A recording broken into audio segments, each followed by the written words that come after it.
Could be us. Say please. Could be us.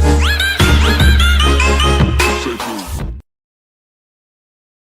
Assalamualaikum warahmatullahi wabarakatuh. Salam sejahtera untuk kita semua. Bertemu lagi dengan gua di sini di channel kesayangan kita. Kali ini kita akan membahas tentang perceraian menurut agama Islam ya. Akan tetapi sebelum kita melangkah lebih jauh, perlu saya sampaikan bahwa perceraian itu adalah jalan terakhir atau keputusan terakhir yang diambil oleh para pasangan, khususnya pasangan yang sudah menikah ya. Dalam hal ini menurut agama Islam. Dan hadis Rasulullah juga menyatakan bahwa perbuatan halal yang paling dibenci oleh Allah Subhanahu wa taala itu adalah perceraian. Dan kemudian lebih lanjut di hadis yang lain menyatakan bahwa perbaikilah hubungan kalian antara sesama, dan rusaknya hubungan kalian itu pemicu rusaknya agama juga, kurang lebih seperti itu ya kawan-kawan ya. Oke, akan kita lanjutkan ke apa sih hal-hal yang dapat menyebabkan perceraian ya kawan-kawan. Ya, untuk hal-hal yang dapat menyebabkan perceraian, dalam hal ini kita merujuk pada Undang-Undang Perkawinan tahun 74 dan peraturan pemerintah tentang pelaksanaan Undang-Undang Perkawinan tersebut ya. Nah, untuk khusus untuk perceraian dalam agama Islam ini kita mengacu pada kompilasi hukum Islam yang memuat seluruh aturan tentang tata cara dan syariat perceraian menurut agama Islam. Adapun hal-hal yang dapat menyebabkan perceraian ataupun alasan perceraian itu diantaranya satu, itu salah satu pihak melakukan perbuatan zina, perbuatan tercela, berjudi dan sebagainya yang sulit untuk disembuhkan. Nah, ini hal-hal negatif yang pasangan kita lakukan itu bisa dapat kita ajukan sebagai salah satu syarat alasan perceraian. Kemudian berikutnya, yang kedua, salah satu pihak meninggalkan rumah kediaman bersama tanpa izin dan tanpa alasan yang sah selama 2 tahun berturut-turut. Jadi meninggalkan kediaman bersama ini bukan hanya rumah yang permanen ya, akan tetapi kontrakan, rumah mertua, rumah teman juga ya. Pada intinya mereka pada saat menikah itu tinggal di situ. Nah, itu 2 tahun berturut-turut bisa dijadikan salah satu alasan perceraian. Kemudian salah satu pihak mendapatkan hukuman pidana 5 tahun lebih berdasarkan putusan yang telah berkekuatan hukum tetap ya. Nah, lebih lanjut, kemudian alasan berikutnya adalah salah satu pihak mendapat cacat baik fisik yang mana berakibat pada proses perjalanan rumah tangga.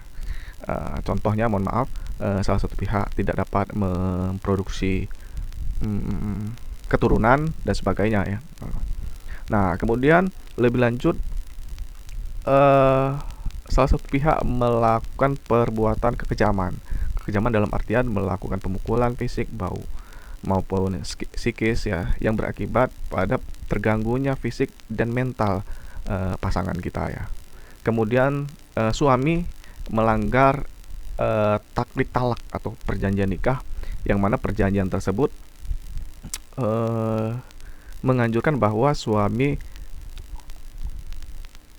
menafkahi, memberikan nafkah lahir batin sesuai dengan apa yang dijanjikan pada saat akad nikah ataupun pengucapan taklid talak ya, kawan-kawan ya. Kemudian salah satu pihak atau salah satu pasangan kita murtad atau keluar dari agama Islam.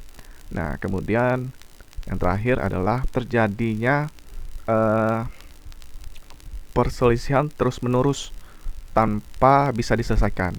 Perselisihannya apa saja? Perselisihannya bisa perselisihan orang ketiga, bisa perselisihan tentang masakan, juga bisa perselisihan tentang sifat, nah, dan macam-macam, yang mana itu tidak bisa diselesaikan dengan cara bermusyawarah dan juga sudah dimediasi oleh pihak keluarga, akan tetapi tidak menemukan solusi. Jadi pasangan itu tetap saja berselisih paham, berselisih pendapat, sehingga mengakibatkan kurang harmonisnya perjalanan rumah tangga. Kemudian siapa sih yang dapat mengajukan permohonan ataupun gugatan cerai dan apa syaratnya? Nah, yang dapat mengajukan permohonan atau pengajuan cerai itu bisa dari pihak istri, bisa juga dari suami, tergantung mana yang merasa dirugikan atau mana yang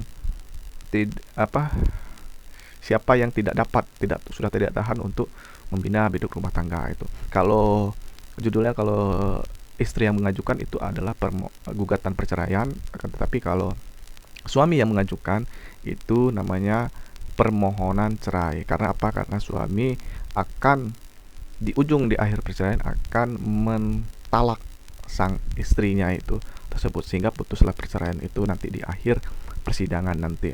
Nah, syaratnya apa saja? Syaratnya cukup buku nikah ataupun akta nikah yang sah dan resmi, kemudian KTP para pihak, baik istri dan suami, kemudian KK, kemudian saksi, 2 orang saksi minimal. Nah, saksi ini dalam pembuktian perceraian ini bisa jadi orang tua, bisa juga dengan saudara, kakak adik, ataupun bisa juga dari pihak luar yang tidak ada hubungan darahnya.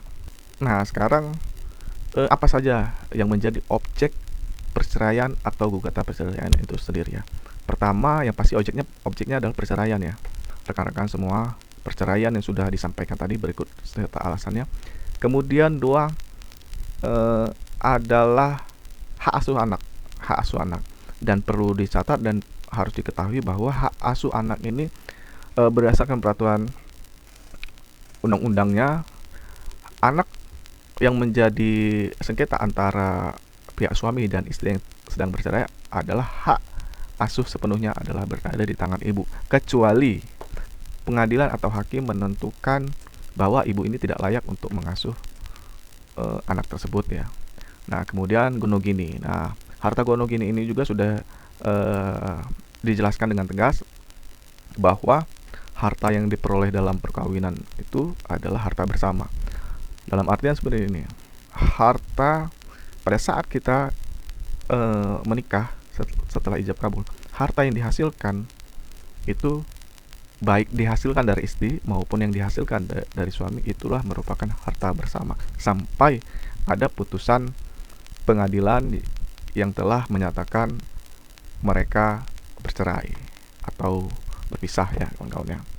Bagaimana cara mengajukan gugatan atau permohonan cerai ke pengadilan agama ya?